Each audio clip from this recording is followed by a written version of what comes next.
બેન તમારા છોકરાને શું થયું છે? એક્સિડન્ટ થયું છે ભાઈ. હા હા એ હવે 15 દી વાર રોકાઈને આવ્યા. ક્યાં રોકાણા? સિવિલમાં રોકાયા. સિવિલમાં રોકાણા. હા સિવિલમાં રોકાયા. તમારા છોકરાનું નામ શું છે? પ્રકાશ. પ્રકાશ પ્રજાપતિ. પ્રકાશ. ઓકે, તમારી પરિસ્થિતિની અંદર શું છે? અમારે હવે નોકરું એટલે આ કામ કરી ખાઈ હવે એમ મહેનત રોજનું રોજ ખાઈને? હા દરરોજ ખાઈ. ઓકે, જમીન મકાન કે એવું કશું ના નથી? નથી કાચું મકાન છે. ઓકે, અને અહીંયા શિવ ઓર્થોપેડિક છે ત્યાં કેટલો ખર્ચો કીધો ને શું કરવાનું છે અહીંયા? હવે એ તો આપણે તો એટલું પૂછ્યું નથી. હવે છોકરી કઈ પૂછ્યું હોય તો ખબર, આપણને તો એટલું બધું ખબર ન પડે એમ જાય. મિત્રો, 2-3 સર્જરી કરવાની છે અને સાથે સાથે પ્લાસ્ટિક સર્જરી કરવાની. તો પ્લાસ્ટિક સર્જરી છે એ આયુષ્માન કાર્ડની અંદર થતી નથી. ત્યારે પ્લાસ્ટિક સર્જરીના જે ખર્ચો થાય છે સાહેબ દ્વારા 60 થી 70,000 રૂપિયા જેવો ખર્ચો કીધેલો છે.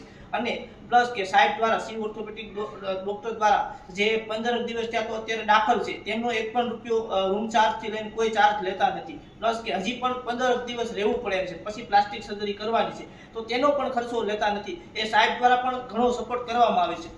પરંતુ જે હાલ 60 થી 70 જેવો પ્લાસ્ટિક સર્જરી કરવાનો છે એમની પાસે ખર્ચ કીધો છે તો એમની પાસે એ રૂપિયા નથી. તો મિત્રો, થોડોક તમે બધા સપોર્ટ કરો એવી વિનંતી છે. અને બેનની પરિસ્થિતિની વાત કરીએ તો સાવ નબળી છે. એમનો